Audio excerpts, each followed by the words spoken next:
The chamber still smelled of ash. Councilor Rithan Sorvalis had not moved from his seat in the upper tier for 11 minutes. He knew because the session chronometer, a pale amber disk suspended above the assembly floor, had not stopped counting since the vote concluded, and he had been watching it the way a man watches a wound he is afraid to touch. Below him, the floor of the Tivanari Star League Assembly was emptying. Junior delegates filed through the vaulted archways in clusters, their robes catching the cyan light of the holographic perimeter displays. A few spoke in low murmurs. Most did not speak at all. The emergency session had lasted 41 minutes from gavel to adjournment, and in that time the Star League had done something it had never done in its 400-year history. It had executed a foreign envoy on the assembly floor. The scorch mark was still visible on the marble, a blackened ring roughly 2 meters across, just left of the central podium, where the ceremonial lance had discharged. The weapon had been brought in from the Hall of Precedent specifically for the occasion. Arbiter Kes Vethnari had signed the writ. The High Conclave had ratified, and Rithan himself had raised his long, four-jointed hand with the rest of the upper tier when the voice count was called. He had voted yes. The human envoy's name had been Garrett Sable. A man of perhaps 60 standard solar cycles old by human reckoning, though not ancient. He had served as Earth's sole representative to the Star League for 9 years. Rithan had spoken with him perhaps 30 times over those years, always at formal functions, always briefly, always with the neutral courtesy that the Assembly's protocols demanded. Sable had never raised his voice. He had never made a threat. He had never once in 9 years delivered a speech longer than 4 sentences. That restraint had irritated Rithan once. He had mentioned it to a colleague after a reception in Sable's 3rd year, how the human seemed incapable of, or unwilling to perform, the rhetorical flourishes that defined Tivanari political discourse. The colleague had laughed and called Sable a functionary, a placeholder, the kind of representative a species sends when it does not take the posting seriously. Rithan had not laughed, but he had not disagreed. Now the memory of that conversation sat in his chest like a stone lodged behind his secondary hearts because he understood, 11 minutes too late, that Sable's silence had never been a deficiency. It had been a discipline. The charge had been espionage. The Intelligence Bureau had presented evidence-authenticated transmissions, they claimed, showing that Sable had been passing classified Star League defense schematics to a human military network beyond the boundary. The evidence had been presented at speed, projected across the chamber's central holographic array in crisp cyan data streams that scrolled fast enough to discourage close reading. The debate had been compressed into 14 minutes.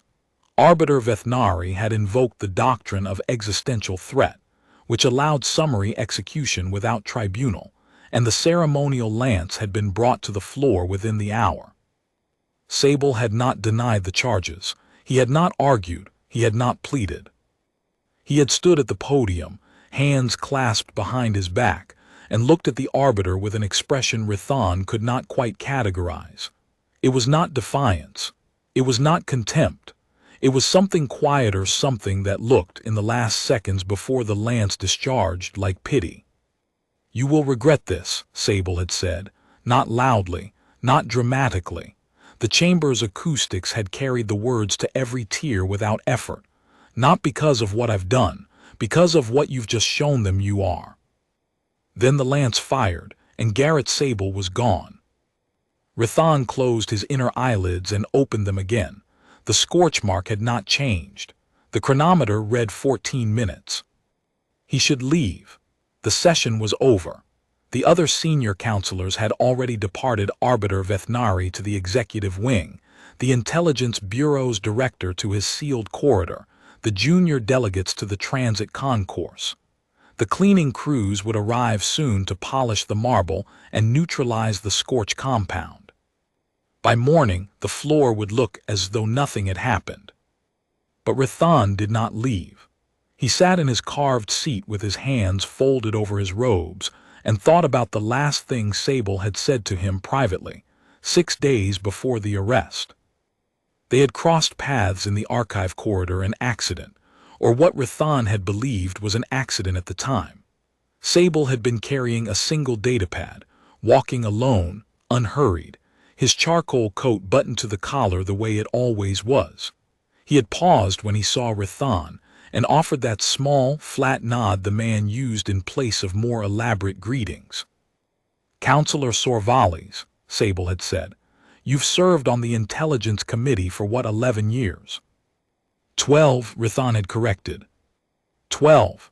Sable had looked at him with those quiet human eyes, gray, unremarkable, steady. "Then you know the difference between evidence and a document that looks like evidence." Rathan had stiffened. His cranial ridge had flushed darker, a stress response he could not fully suppress. "If you have a concern about a pending matter, the proper channel is a formal petition to the arbiter's office." "Of course," Sable had said, and then, after a pause that carried more weight than the words around it, "When the time comes, Counselor, I hope you'll look at the sourcing, not the content, the sourcing." He had walked away without another word. No explanation, no elaboration, no plea. Just the request, delivered with the same economy the man brought to everything, and then the sound of his boots on the corridor's marble floor, steady and unhurried, growing fainter until they were gone. Rathan had dismissed it. A diplomat's parting gambit, nothing more. The man was likely aware that the Intelligence Bureau had been building a case. It was natural that he would attempt to seed doubt with a sympathetic ear on the committee. Rathan had logged the encounter in his personal notes as a routine diplomatic approach, rated it low priority, and moved on with his week. But he had not looked at the sourcing. He had looked at the content, the transmissions, the schematics, the frequency logs, and he had voted yes with the rest of the upper tier. And now the man who had warned him was a scorch mark on the assembly floor. The chronometer read 19 minutes. Rathan stood.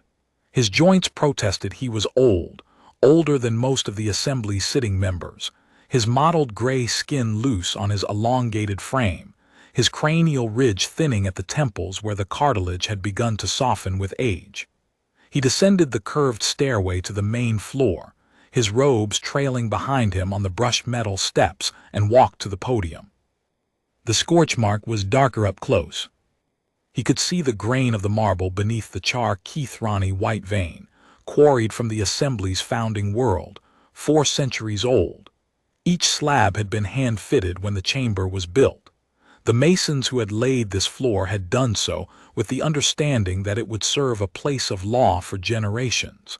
The ceremonial lance had not merely killed a man. It had burned a permanent mark into that promise. He crouched slowly and pressed 2 fingers to the edge of the blackened ring. The marble was still warm. Faintly, beneath the ash smell, he caught something else, something organic, something that made his stomach turn and his inner eyelids close involuntarily.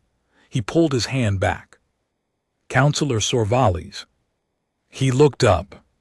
A figure stood in the archway to his left, tall, robed in the darker blue of the archival division. Mivit, the Assembly's chief archivist. She was Taivanari, like Rathan, the same mottled gray skin, the same elongated cranial structure, but younger by decades, her eyes sharp and unblinking in the cyan light from the perimeter displays. "The session is over," Rathan said. "I was leaving." "No, you weren't." Mivit crossed the floor with unhurried steps and stopped 3 meters from the scorch mark. She did not look at it. "You were thinking about what he said in the archive corridor." Rathan straightened, his spine protesting. "You were listening." "I am the chief archivist. The archive corridor is my corridor. Every conversation within its walls is logged in the environmental monitoring system." She folded her hands, a deliberate gesture, formal, the kind a subordinate uses when delivering information a superior does not want to hear. "He was right, Counselor, about the sourcing." The words landed in the empty chamber like a weight dropped from height. "Explain," Rathan said. The transmissions, the Intelligence Bureau presented the classified schematics, the frequency logs, the authenticated headers. I have been reviewing their archival metadata since the vote concluded. The authentication seals are valid. The content is genuine Star League defense material. But the routing signatures, the paths that supposedly trace the transmissions from Sable's personal comm unit to the human military network beyond the boundary, those were inserted retroactively. The metadata timestamps do not align with the unit's operational record. Rithan felt his secondary heart stutter against his ribs. You're certain? The routing timestamps predate the comm unit's activation record by 41 hours. Sable's unit was not powered on during the window the Bureau claims the transmissions were sent. I have cross-referenced the unit's activation log against the Assembly's dock registry and the Environmental Monitoring System's proximity records. Sable's comm unit was in verified standby mode, docked at his quarters, for the entire duration of the alleged transmission window. 3 independent systems confirm this. The metadata is unambiguous, Counselor. Someone sent those schematics to the human network, but it was not Garrett Sable. Rithan stared at her. The chamber was silent except for the low hum of the holographic displays along the curved wall's star charts, fleet positions, the Star League's golden sigil rotating slowly in pale cyan above the Arbiter's empty chair. Why didn't you bring this forward before the vote? He asked. The question came out harder than he intended, and he recognized with cold self-awareness that the hardness was directed at himself as much as at her. I attempted to. I submitted an archival integrity flag to the Arbiter's office 40 minutes before the emergency session was gavelled in. The flag was marked received by the Arbiter's Chief of Staff at the 17th hour and filed under discretionary review, a procedural category that allows the Arbiter to defer consideration indefinitely without formally rejecting the submission. The Arbiter proceeded with the session, the evidence presentation, the voice count, and the execution without addressing my flag. It sat in the discretionary queue while the lance was charged. The stone behind Rithan's secondary hearts grew heavier. The picture was forming, its edges hardening into something that looked less like institutional failure and more like institutional design. The Bureau had fabricated a case. The Arbiter had expedited the proceeding, burying the one safeguard that might have stopped it.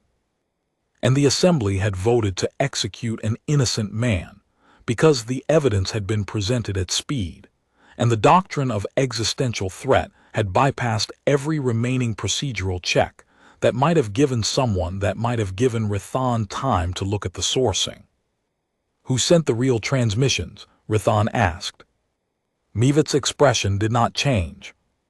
The routing signatures, when the retroactive insertions are stripped away and the underlying metadata is reconstructed, traced to an internal Star League terminal.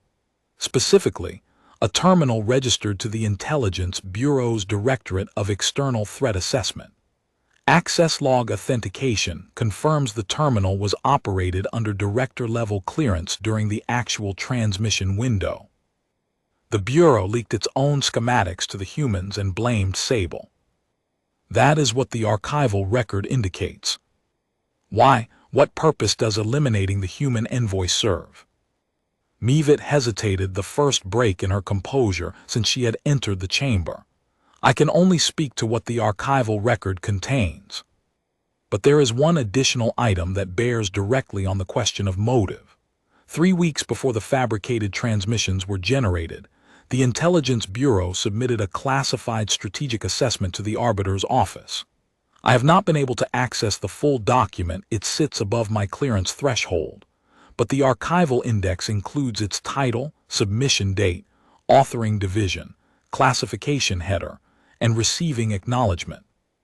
These metadata elements are part of the permanent index and cannot be redacted or modified without a full chamber override vote. What is the title? Preemptive decapitation of human diplomatic presence as prerequisite to territorial expansion into the boundary corridor. The words settled into the chamber like sediment into still water. Rathan felt something shift inside the architecture of his understanding, not surprise, but the grim recognition of a pattern he should have seen weeks ago, a pattern that had been visible to anyone who cared to look, which was precisely the problem. The Bureau had not framed Sable to punish espionage. They had framed him to remove an obstacle. Earth's Envoy was the human presence in the Star League. Eliminate the Envoy, and the diplomatic channel closes. Close the diplomatic channel, and the path to military expansion into Earth's border territories opens without the inconvenience of a seated representative raising objections at the quarterly defense reviews. They had killed Sable to clear the way for a war, and Rathan had voted to help them do it. The receiving acknowledgement, Rathan said. Who signed it? The Arbiter's chief of staff signed initial receipt. The counter-signature confirming that the Arbiter personally reviewed and acknowledged the assessment was entered by Arbiter Vethnari himself. The silence that followed had mass. Rathan could feel it pressing against his cranial ridge, against the membranes along his jaw, against the space between his secondary hearts where guilt had calcified into something immovable. Vethnari had known. Not merely permitted the execution through negligence, he had countersigned a strategic assessment recommending the elimination of Earth's diplomatic presence. And then, 23 days later, had invoked the doctrine of existential threat to expedite an execution based on evidence fabricated by the same directorate that had authored the assessment. The chain was not circumstantial. It was a blueprint, executed through the Assembly's own procedural machinery with the Arbiter's hand on every lever. Councilor Mivit said quietly, "Look up." He did. Through the vast glass dome that capped the Assembly chamber, the sky was bright, the Tyvanari system's white sun hanging in a cloudless field of pale blue, the light pouring down in broad shafts that caught the atmospheric particulates and turned them to floating motes of gold. It was beautiful. It was always beautiful. The dome had been designed 4 centuries ago to remind the Assembly that its deliberations took place under an open sky, in full view of the worlds it governed. Today, through that dome, Rathan could see something new. A formation of vessels, distant but unmistakable against the bright sky, 6 at first, then 8 as his eyes adjusted to the scale. They held position in the upper atmosphere in a loose crescent, motionless, enormous against the pale blue field. They were not Star League ships. Their profiles were wrong, blockier, heavier, with none of the elegant swept-hull geometry that Tyvanari shipwrights favored. Their hulls were a flat gray-white that caught the sunlight without reflecting it, functional surfaces designed for endurance rather than display. They had not been there when the session began 41 minutes ago. Human warships, Mivit confirmed. They do not appear on the perimeter alert grid. No approach vector was logged by the outer sensor chain. They are simply present. Rathan watched them. They did not move. They did not advance toward the surface. They did not open communication channels or broadcast identification codes. They simply held position, silent and vast against the bright daytime sky, as if they had always been part of the atmosphere and the Assembly had simply failed to look up. He thought about Sable's last words. "You will regret this, not because of what I've done, because of what you've just shown them you are." The human had not been threatening the Assembly. He had been predicting its future with the quiet certainty of a man who had spent 9 years studying the institution from the inside and understood exactly how it would behave when tested.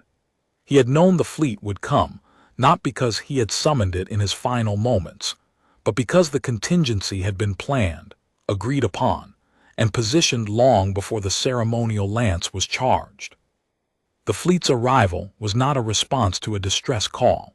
It was the execution of a protocol that Sable himself had likely helped design, years ago, sitting at the same desk where he had filed his quarterly reports in the same measured language that never exceeded 4 sentences per conclusion. A chime sounded from the Assembly's communication array, a priority channel, the kind that bypassed standard queue protocols and routed directly to every active terminal in the chamber. Rathan looked at the nearest holographic display. A single line of text, rendered in the Star League's formal diplomatic script. Transmission from Earth Unified Command, addressed to the TYVNNARI Star League Assembly. Priority, Sovereign. Open it, Rathan said. Mivit touched the display. The message resolved into a short block of text, unadorned, without salutation or diplomatic preamble, the same economy of language that Sable had practiced for 9 years, reflected now in the institution that had sent him. We received Envoy Sable's final telemetry 14 minutes ago. His biometric feed terminated on your assembly floor. We have confirmed the cause. This is not a negotiation. This is a notification. The fleet you see through your dome is the first echelon. Ambassador Sable told you 9 years ago that if a human representative was harmed on sovereign assembly ground, Earth would respond in kind. We are responding in kind. You have 48 hours to surrender the individuals responsible for the fabrication of evidence and the execution of our envoy, or the second echelon arrives. There will be no third message. The display held the text in pale cyan light. Neither Rathan nor Mivit spoke for several seconds. 2 details struck Rathan simultaneously, and both rewrote his understanding of what had happened. The first was the phrase fabrication of evidence. Not we believe the evidence may have been fabricated. Not we demand an independent investigation. The humans stated it as established fact, with the certainty of people who already possessed the proof. Sable had told them. Before the vote, before the lance, before the 41-minute session that had ended his life, Garrett Sable had transmitted the truth to Earth and ensured that when the fleet arrived, it would arrive not in blind retaliation, but in full possession of the facts. The second detail was timing. 14 minutes. The biometric feed had terminated 14 minutes ago, and the fleet was already in the upper atmosphere. Transit time from Earth's nearest forward position to the Tyvanari system was, by standard navigational calculation, a minimum of 40 hours at maximum sustained velocity. The fleet had been in transit long before the execution, moving toward this system, while the assembly was still debating, still voting, still bringing the ceremonial lance to the floor. The ships were not a response. They were a prearranged consequence, set in motion days earlier, arriving with the precision of a clock striking an appointed hour. Sable had not called for rescue. He had called for witness. Rathan read the message again. The language was precise in a way that stripped away every comfortable interpretation. There will be no third message. Not there will be consequences. Not we reserve the right to escalate. The humans had communicated in the same register Sable had used for 9 years, flat, declarative, unburdened by rhetoric. The message did not argue. It did not justify. It informed, the way a clock informs you of the hour. He looked at Mivit, the biometric feed. That means Sable was transmitting his vitals to Earth in real time, the entire time he served here. It appears so. A standard contingency for diplomatic personnel in high-risk postings, I would assume. His vital signs, location data, and presumably a summary telemetry package, all transmitted continuously to Earth's command infrastructure through a channel the Assembly's communication intercept systems evidently did not detect. 9 years, Rathan said. 9 years of continuous transmission, and our intelligence bureau, the same bureau that claims to have detected his espionage, never identified a live biometric feed running through our own communication architecture. Mivit said nothing. She did not need to. The irony was structural. The Bureau had fabricated evidence of transmissions that never happened while failing to detect a real transmission that had been running continuously for nearly a decade. It was the kind of failure that would have been comic if a man had not died because of it. Rathan looked at the holographic display nearest to him. The Star League Standard Defense Overview was still running on a secondary panel: fleet dispositions, patrol routes, the sensor chains coverage map of the surrounding systems. He studied the coverage map. The Taivanari system sat at the center, ringed by concentric sensor zones that extended outward for dozens of light years in every direction. Every ship entering those zones should have been detected, tracked, and logged by the outer sensor chain hours before reaching the inner system. 8 human warships, 9, now had arrived in the upper atmosphere without a single alert. The outer sensor chain, Rathan said. Did it log anything? Mivit checked the defense overview. No, the sensor chain's records for the last 72 hours show routine traffic only. No unidentified vessels, no anomalous signatures. Which means either the humans have the capability to bypass our entire sensor network without leaving a trace, or they have been inside our sensor coverage for some time, running dark, and activated their position signatures only when the biometric feed terminated. Rathan absorbed that. The fleet had not arrived 14 minutes ago. It had been there, silent, invisible, positioned, waiting for the precise moment when Sable's heartbeat stopped. The contingency was not merely planned. It was staged. The ships had been placed, the timing had been set, and the only trigger was the one thing the Assembly had the power to prevent and had chosen not to: the death of a man who had asked them, through one of their own councilors, to look at the evidence before it was too late. The weight of that understanding settled into Rathan's body like ballast. The humans had not been caught off guard by the execution. They had anticipated it. Sable had anticipated it.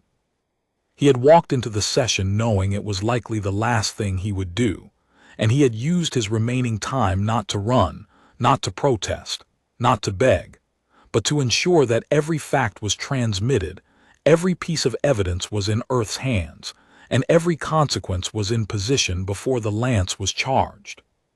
The chronometer read 26 minutes. The Arbiter needs to see this, Rathan said. The Arbiter has already seen it, Mivit replied, reading the internal staff network on her secondary display. He issued an executive lockdown of the chamber wing 6 minutes ago. All external communications are suspended. He has convened an emergency session of the inner conclave in the East Wing and ordered all senior councilors to report. He's going to contain it, Rathan said. The words came out flat, certain, with the resignation of a man who has watched institutional self-preservation operate too many times to mistake it for anything else. The strategy was as predictable as the tide. Vethnari would blame Director Keth personally, an intelligence director who overstepped, who fabricated evidence without the Arbiter's knowledge or consent, who exploited the doctrine of existential threat for his own strategic agenda. Keth would blame a subordinate analyst in the directorate. The fabricated evidence would be quietly acknowledged, quietly sealed in a classified addendum, and the Assembly would present the humans with a carefully scoped sacrifice, while the actual chain of authorization, the countersigned assessment, the buried integrity flag, the personally invoked doctrine, remained hidden behind executive classification. It was the efficient solution, the solution that preserved the Star League structure and the Arbiter's chair, and it was the solution that would leave the Assembly exactly as it was: a body that had burned an innocent man and learned nothing from the burning except how to distribute blame more carefully next time. Rathan looked at the scorch mark. He looked at the fleet through the dome.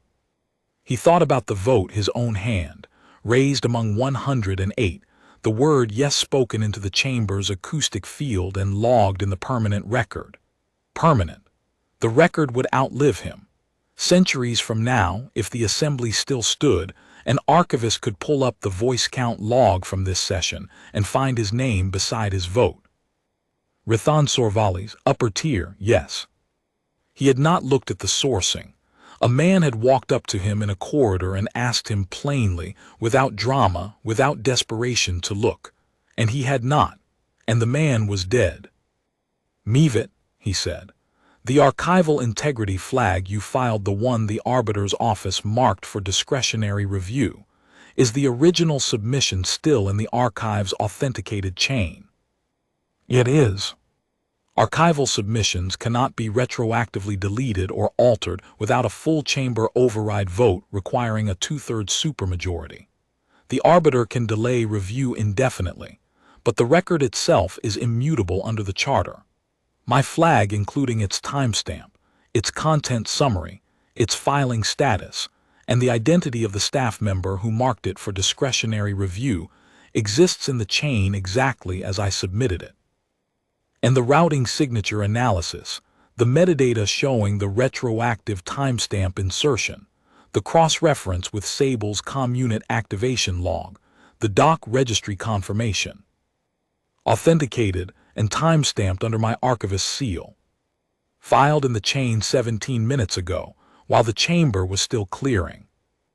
The terminal registration traced the Bureau's Directorate terminal as the actual source. In the chain, authenticated, including the access log record showing director-level clearance during the actual transmission window. The Strategic Assessment Index entry title, authorship, counter-signature. Part of the permanent archival index, indelible under Section 9 of the Archival Charter. Can you compile the complete evidentiary package and transmit it to every seated delegate's personal terminal simultaneously? Mevitt studied him. Her dark, unblinking eyes held a question she chose not to voice aloud because she already understood the answer and its consequences. I can, she said. It would require my archivist override to bypass the executive lockdown. The transmission would be internal delegate terminals within the assembly network only, but it would reach all 108 seated members regardless of their physical location. The arbiter could not block it without filing a formal procedural challenge, which requires a quorum vote. Do it.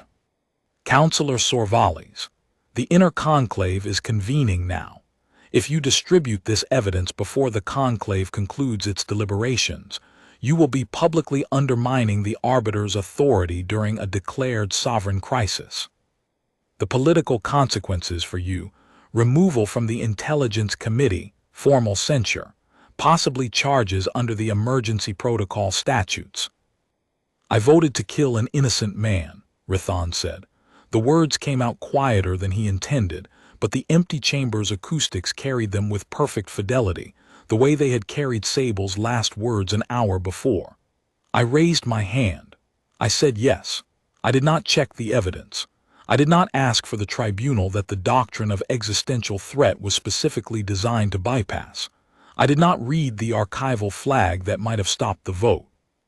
I sat in my seat and I voted, and now there is a burn on this floor that will never fully come out of the marble, and a fleet above our dome that is here because we showed them exactly what we are. He paused. His secondary hearts beat in an uneven rhythm that felt like stumbling over broken ground. The political consequences for me are the least of what I have earned today. Distribute the evidence, Mevitt. Every delegate. Now. She held his gaze for 3 seconds. Then she turned to the holographic display and began working. Rithon watched her hands move across the interface, precise, deliberate. Each command entered with the methodical care of someone who understands that every keystroke is being recorded in the same immutable chain she has spent her career maintaining. She was risking her position, her clearance, her career, her standing in the archival division's hierarchy, all of it placed on the line because a senior counselor asked, and because the archival record said he was right to ask. The first transmission went out a notification ping on every delegate terminal in the assembly network, marked with the chief archivist's crimson and gold seal. Within seconds, the secondary comms display began lighting up with response indicators.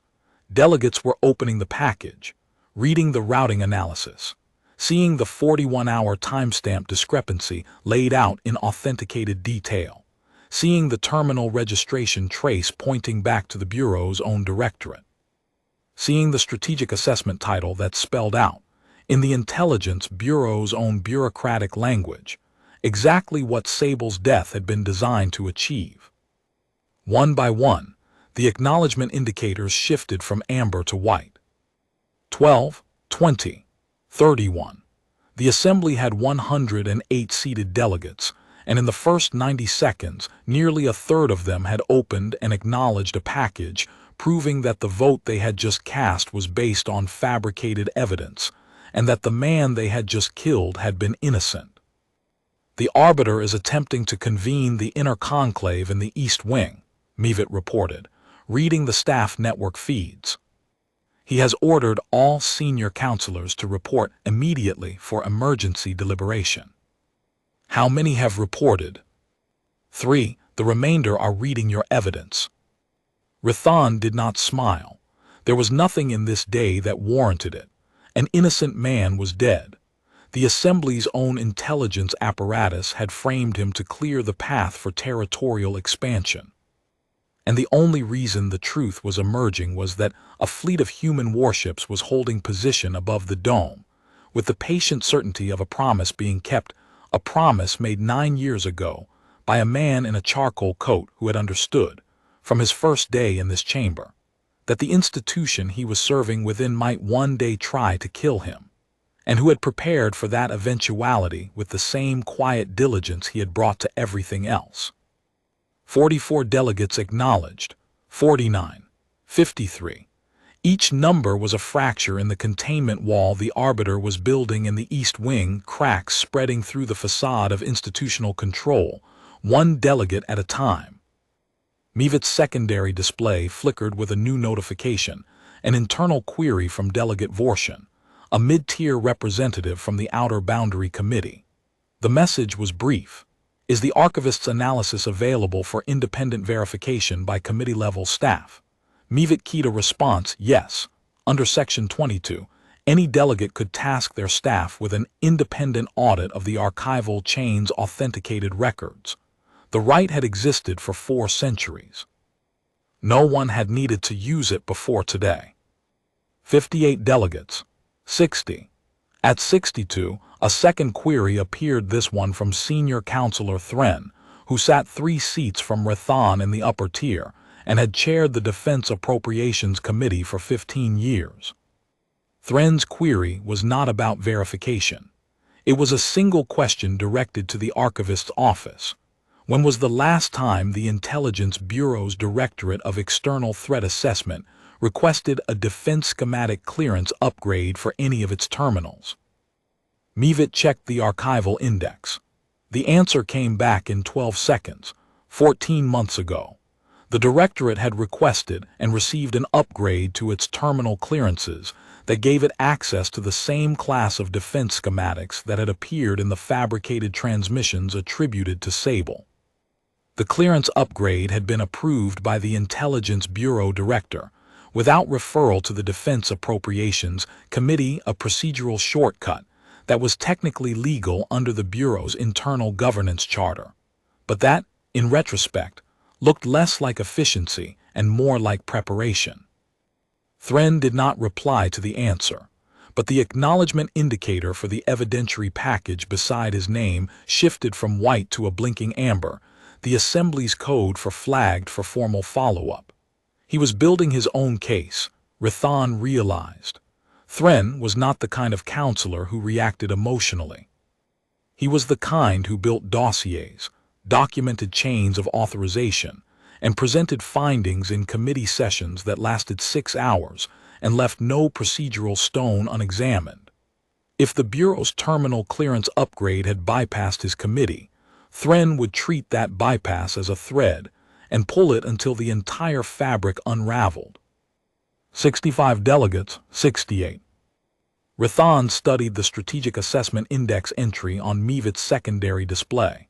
The timeline was architectural in its precision, 23 days from the assessment submission to the generation of fabricated transmissions, 6 days from fabrication to arrest, 1 day from arrest to emergency session, 41 minutes from gavel to execution.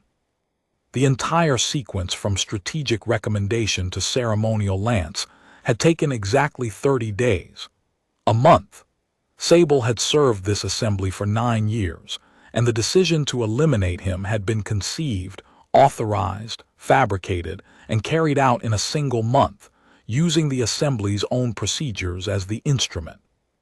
61 delegates acknowledged, 67, 70. Through the dome, the fleet had not moved. But as Rathan watched, a ninth shape emerged from behind the crescent formation, larger, much larger, sliding into the center position with the unhurried precision of a piece placed on a board by a player who has already calculated the endgame 12 moves deep. Its silhouette was broader and deeper than the escort's, with a flat dorsal surface that read unmistakably as a carrier deck or command platform. It settled into the formation and went still, its hull catching the sunlight in the same flat gray-white as the others, functional, unadorned, built for a purpose that did not include beauty. 9 ships, first echelon. The message had been explicit about what came next. 74, 79, 82. Rathan thought about Sable's 9 years. The man's daily routine had been so aggressively ordinary that it had become, in retrospect, a form of camouflage, not concealing anything, but rendering himself so thoroughly unremarkable that the assembly stopped seeing him as anything other than furniture. He had walked the same corridors at the same hours. He had attended the same receptions and trade briefings, standing in the same corner of the reception hall with the same glass of water he never finished. He had filed his quarterly reports on schedule, every quarter in the same format with the same measured language. He had never lobbied delegates. He had never formed alliances. He had never attempted to leverage the assembly's internal politics, even during the boundary trade disputes when Earth's economic interests were directly at stake, and a well-placed word to the right committee chair might have saved his government billions. 9 years of that. 9 years of discipline so thorough it was mistaken for insignificance. And in all that time, the one thing Sable had done that departed from his routine was to stop Rathan in a corridor and ask him, not demand, not plead, not threaten, to look at the sourcing. He had chosen Rathan specifically, not a junior delegate who might be more easily influenced, not a sympathetic faction leader who might champion Earth's cause. He had chosen a senior councilor on the Intelligence Committee, an old Tyvanari with the clearance, the access, and the procedural knowledge to verify the evidence through the Assembly's own channels. A man who could have stopped the vote by asking a single question: has the archivist verified the routing signatures? Rathan had not asked. Sable had walked away knowing he would not. And the man had gone back to his quarters, and had continued his routine for 6 more days, and had stood at the podium when the time came with his hands behind his back and his gray eyes steady, and had spoken 4 sentences and died. 88 delegates acknowledged, 91. A third query appeared on Mivit's display, this one from Delegate Ashin of the Judicial Oversight Committee. The query was longer than the others, structured in the formal syntax of a procedural motion. Under the Assembly Charter's provisions for retrospective judicial review, can the Archivist's Office confirm whether the doctrine of existential threat has ever been invoked in the absence of a completed evidentiary audit by the Archival Division? Mivit's response was immediate and devastating in its simplicity. No. In the Star League's 400-year history, the doctrine had been invoked 11 times. In each of the previous 10 cases, the Archivist's Office had completed a full evidentiary audit before the arbiter signed the execution writ. The 11th case, the execution of Garrett Sable, was the first and only instance in which the doctrine had been invoked while an active integrity flag was pending in the discretionary review queue. The first, the only. Rathan felt the implications of that answer settle through the chamber like groundwater finding the cracks in a foundation. Every previous arbiter had waited for the archivist's clearance.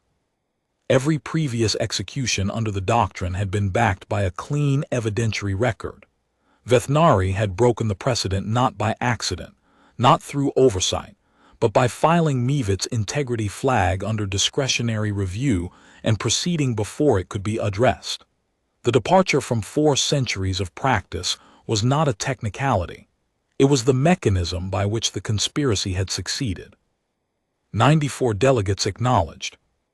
A voice cut through the chamber's address system, Arbiter Vethnari, broadcasting from the East Wing on the Assembly's priority channel. This is the Arbiter. All delegates are ordered to report to the inner conclave chamber immediately. Evidence distributed outside official session protocols, and without the Arbiter's authorization, is to be disregarded pending formal authentication review. Repeat, all delegates are ordered to disregard. Mivit touched her display. The Arbiter's voice cut off mid-repetition, replaced by a soft chime that echoed through the empty tiers and faded into the hum of the holographic arrays. Archival Precedence Protocol 7, she said, before Rithan could ask. The archive has standing authority to override executive communications during an active integrity investigation. The Arbiter's broadcast constitutes a direct attempt to suppress authenticated archival evidence, which triggers the protocol automatically under Section 14 of the Assembly Charter. His communication channel is suspended until the investigation concludes or the full Assembly votes to reinstate it. He'll challenge it. The challenge requires a quorum vote. To hold a quorum vote, he must convene the full Assembly in session.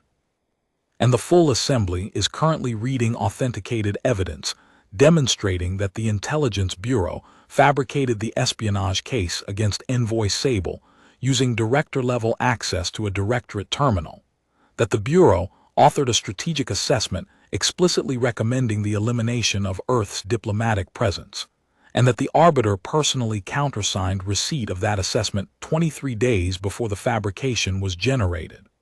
She paused. I expect the quorum vote would be instructive. 97 delegates acknowledged. The East Wing doors opened with a resonant hiss of pressure equalization. Arbiter Kes Vethnari appeared at the far end of the chamber floor, flanked by 2 members of the Assembly's ceremonial guard in their brushed steel armor and indigo half-capes. He was taller than Rithan, with the pale blue-gray skin of the northern Taivanari lineages, and a cranial ridge that swept back in a sharp, aristocratic line that bespoke centuries of selective breeding among the governing families. His robes were the deep indigo of the Arbiter's office, edged in silver thread that caught the daylight pouring through the dome and threw small bright points across the marble as he walked. His expression was controlled, mask-perfect, the face of institutional authority, but Rithan could read the tension in the set of his jaw membranes, a flattening and compression that the northern lineages could not fully disguise no matter how many generations of political training they carried. Behind him came the Intelligence Bureau Director Oravan Keth, a shorter figure in the Bureau's dark gray uniform, his 4-jointed hands clasped at his waist, with the fingers interlaced so tightly the joints had gone bloodless white. His face was closed, armored with the careful blankness of a man who had spent his career constructing narratives from selected evidence, and was now watching his own methodology applied to himself with surgical precision. Councilor Sorvalis, the Arbiter said. His voice was modulated and even pitched to carry authority through the chamber's acoustics. You have distributed material to the full delegation during an executive lockdown. This constitutes a breach of emergency protocol and a direct challenge to the Arbiter's operational authority during a declared sovereign crisis. The material is authenticated, Rithan said. He did not raise his voice. The chamber did the work for him. It carries the chief archivist's seal and is filed in the Assembly's tamper-proof archival chain, the same chain this body has relied upon for 4 centuries as its highest standard of evidentiary truth. By the Assembly's own charter, it is the most authoritative form of evidence available to any member of this body, including the Arbiter. The archivist acted without the Arbiter's authorization during a sovereign emergency. The archivist does not require the Arbiter's authorization to distribute authenticated archival material during an active integrity investigation. That independence was established in the Charter Amendment of year 291, written specifically to prevent executive suppression of evidence during crises. You voted for that amendment, Arbiter. I was present for the debate. It was your second year in office. You argued that the archive's independence was the Assembly's last defense against institutional self-deception. Your words were entered into the record. I can quote them if you prefer. Vethnari's jaw membranes compressed further, the cartilage ridges standing out like pale welts beneath his blue-gray skin. Behind him, Director Keth's hands shifted, fingers rearranging in the four-jointed stress gesture that Rathan had learned to read across 3 decades of committee work. This is not the appropriate forum for, the arbiter began. This is the only forum, Rathan said. The assembly floor, where we voted, where we killed a man. He gestured at the scorch mark, the blackened ring on 400-year-old marble, still warm, still carrying the faint organic smell that Rathan knew he would remember for the rest of his life. The evidence distributed to the delegation demonstrates 3 facts, Arbiter. First, the routing signatures on the transmissions attributed to Envoy Sable were inserted retroactively by a terminal in the Intelligence Bureau's Directorate of External Threat Assessment, operated under director-level clearance. Second, Sable's personal comm unit was in verified standby mode for the entire alleged transmission window, confirmed by 3 independent systems. Third, your office, Arbiter, countersigned receipt of a classified strategic assessment recommending the elimination of Earth's diplomatic presence, 23 days before the fabricated transmissions were generated. The chamber was silent. Holographic displays cast their cyan glow across the empty tiers, the polished marble, the scorch mark, and the figures standing at its edge. The Star League's golden sigil rotated slowly above the arbiter's vacant chair, indifferent to the ruin assembling beneath it. Director Keth spoke for the first time, his voice tight with the effort of control. The routing analysis is preliminary. There are alternative technical explanations for a timestamp discrepancy of this nature, clock drift artifacts in the comm unit firmware, relay node synchronization errors in the network backbone. Name one that accounts for 41 hours, Mevit said from behind her display. Her voice carried the measured cadence of a professional who has spent a career in the service of precision and recognizes imprecision when it is being deployed as camouflage. The Bureau's own technical standards define acceptable clock drift as no more than 4 seconds per standard cycle. The discrepancy here is 41 hours. 3 independent verification systems confirm the unit was in standby. The Bureau's own activation logs confirm it, logs generated by the Bureau's own systems, stored in the Bureau's own archive, and verifiable under Section 22 of the Charter, which grants the Archivist's Office independent audit authority over all Bureau record systems. Keth's hands tightened until the 4 joints stood out white beneath his gray skin. He did not respond. Rathan watched the director's face and saw the armor crack not visibly, not in any expression that would register at distance, but in the small muscles around his eyes, the involuntary twitch of the membrane at his left temple, the way his weight shifted almost imperceptibly from his forward foot to his rear. Keth was a man who understood operational exposure. He had spent decades managing it for others. Now he was calculating his own, and the calculation was not favorable. The silence stretched. Through the dome, the 9 human ships held their patient crescent against the bright sky. The carrier at the center had not moved since it took position, an enormous flat silhouette that made the escorts look like attendants around a seated judge. Rathan wondered how many personnel were aboard that formation. Thousands, certainly. Possibly tens of thousands. An entire operational structure, staffed and supplied and positioned in a foreign system's atmosphere, all of it set in motion by the termination of one man's heartbeat on a marble floor.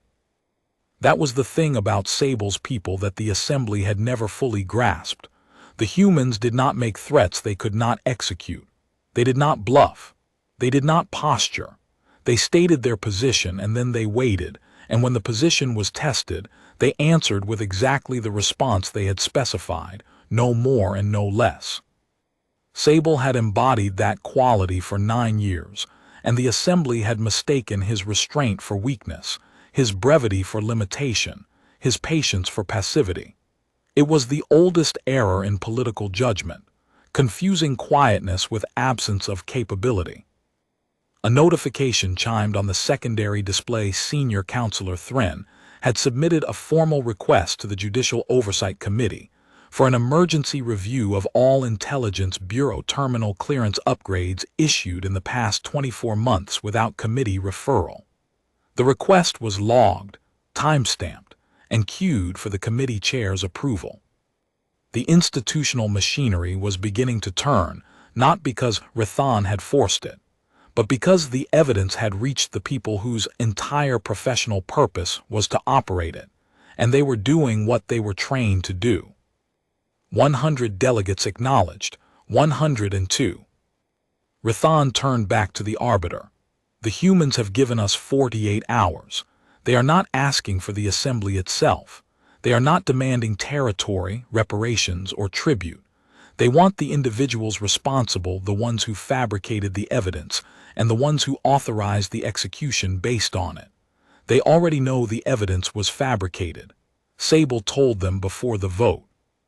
Their fleet was positioned in our system before the lance fired inside our sensor coverage, running dark, waiting for his heartbeat to stop.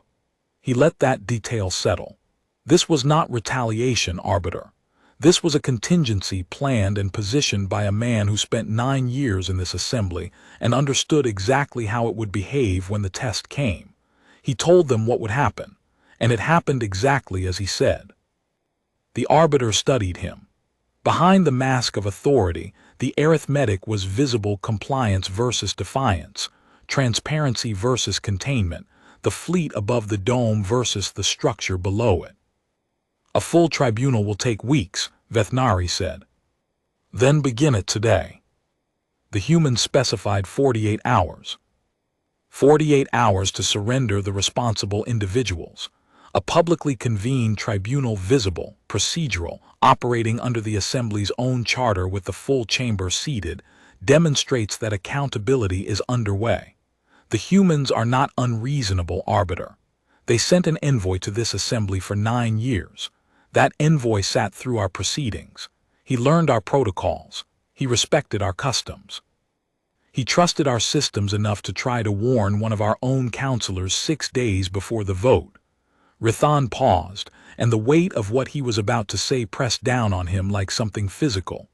He trusted me, and I failed him. We all failed him. The least we owe the man we killed is proof that the systems he believed in can still function. Something shifted in the chamber. Rithan felt it before he saw it: a change in the quality of the silence, a settling of air and attention. Delegates were returning, not to the East Wing, not to the arbiter's emergency conclave, but here to the assembly floor. They came through the archways in ones and twos, and then in steady streams, taking their seats in the tiered galleries with datapads in hand and the evidentiary package open on their screens. Junior delegates in pale ceremonial robes. Mid-tier committee chairs with silver-banded sashes. Senior councilors who had served nearly as long as Rithan, their mottled skin creased with age, and their dark eyes carrying the particular gravity of understanding, truly understanding. In the authenticated detail of the archivist's evidence, what had been done in their name and with their votes. No one spoke. They sat and they watched, and they waited for the institution to do what it was built to do. 105 delegates acknowledged, 106. The arbiter looked up at the filling tiers. Rithan watched the calculation behind those pale eyes shift, the precise moment when political survival displaced political maneuvering, when Vethnari understood that the assembly had made its decision without a formal vote, and that his only remaining choice was whether to stand at the front of it or be swept aside. "Chief Archivist," the arbiter said. His voice was quieter, now stripped of performance, carrying only the tone of a man who has run out of corridors. Transmit the full evidentiary package to Earth's fleet on the sovereign diplomatic channel. Include a formal acknowledgement that the Assembly has received the archival findings and is convening an emergency tribunal under full chamber authority. Include the names of all signatories to the execution writ and the counter-signature on the strategic assessment receipt. Mivit looked at Rathan. He nodded once. She transmitted.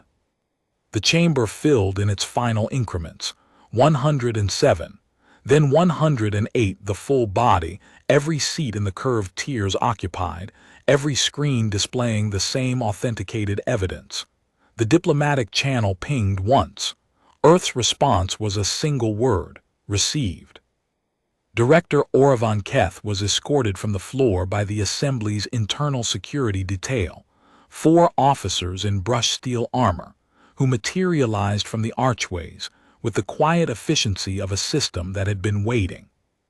Keth went without resistance, his 4-jointed hands still clasped at his waist, his expression unchanged behind its armor of professional blankness. He did not look back at the scorch mark as they led him through the east archway and into the procedural machinery that should have been activated before the ceremonial lance was ever brought to the floor. The arbiter remained on the dais. He would face the tribunal himself. Rathan was certain of that now. The execution writ bore his signature. The integrity flag had been buried under his authority. The strategic assessment had been countersigned by his hand.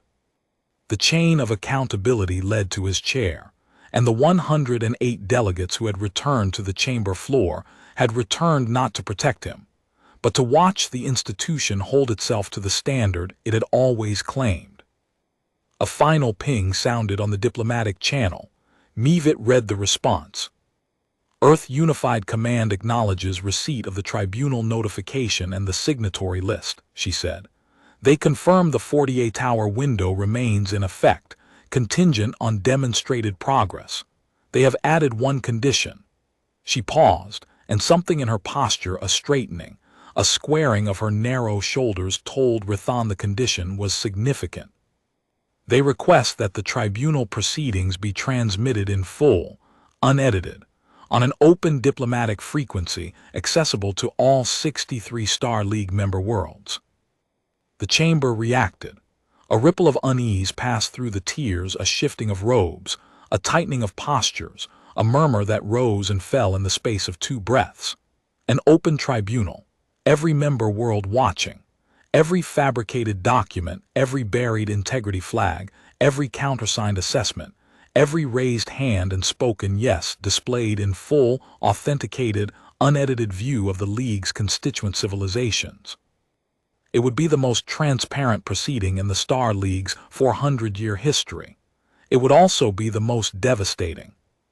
The arbiter's jaw membranes compressed until the cartilage ridges stood out white against his blue-gray skin. But he looked at the fleet through the dome, 9 ships, the carrier at the center, all of them holding position in the bright daytime sky with the patience of a formation that had nowhere else to be and nothing left to prove. He looked at the 108 delegates seated in their tiers. He looked at the scorch mark on the marble floor of a 400-year-old chamber of law. Accepted, he said. Mivit entered the confirmation. The diplomatic channel pinged once, acknowledged, and went silent. Several delegates in the lower tiers were already conferring in measured clusters, the deliberate consultations of legislators who understood that the tribunal would require preparation, documentation, and testimony from every level of the Assembly's hierarchy. Delegate Ashen was drafting a formal motion on her datapad. Councilor Thren had begun cross-referencing the Bureau's terminal clearance records against the Defense Appropriations Committee's oversight logs, his stylus marking entries with the methodical focus of a man building a case he intended to present in full. The institutional immune system, dormant during the 41 minutes when it had been needed most, was activating with the grinding thoroughness of a bureaucracy that had remembered what it was designed for. Rathan finally moved. He climbed the curved stairway to his seat in the upper tier, his joints aching, every step earned. His robes were heavy on his shoulders. He sat down in the carved chair he had occupied for 31 years and folded his hands over his robes and looked at the scorch mark on the floor far below. The cleaning crews would not come tonight. The mark would remain for the tribunal exhibit, evidence, and monument in a single dark ring. It would remain, Rathan suspected, for much longer than that. Perhaps permanently. A scar in white marble that every future delegate would walk past and wonder about, and if the reforms held, understand as the price of a question not asked. Marble held its scars, the way institutions held their failures visibly, permanently, in the place where they happened. No tribunal would undo what had been done. No reform would bring Garrett Sable back to the podium where he had stood with his hands behind his back and spoken his last 4 sentences with the composed certainty of a man who had already accepted what was coming and had used his final breath not to beg, but to tell the truth. But the tribunal could change what happened next. Mandatory integrity review before any execution writ, with the archivist's findings presented to the full chamber before a voice count was taken. A 24-hour deliberation minimum for the doctrine of existential threat, with independent evidentiary verification. The archive given pre-vote authority that no arbiter could override or defer. Small things, institutional things, the kind of procedural reforms that would never make a title or draw a crowd. But they were the things that stood between a chamber of law and a chamber of execution, and the difference between the two was never grand principle but small procedure, the timestamp checked, the routing verified, the question asked before the lance was charged. Through the dome, the human fleet held its position in the bright sky. The ships did not move. They did not advance. They did not withdraw. They waited, patient and certain and still, the way Garrett Sable had waited at the podium, composed, unhurried, absolutely sure of what came next. The chronometer, above the floor, read 53 minutes since the vote. Rathan sat in his seat, and he looked at the mark on the marble, and he began composing his testimony for the tribunal. It would start with 6 words: I voted yes, I was wrong.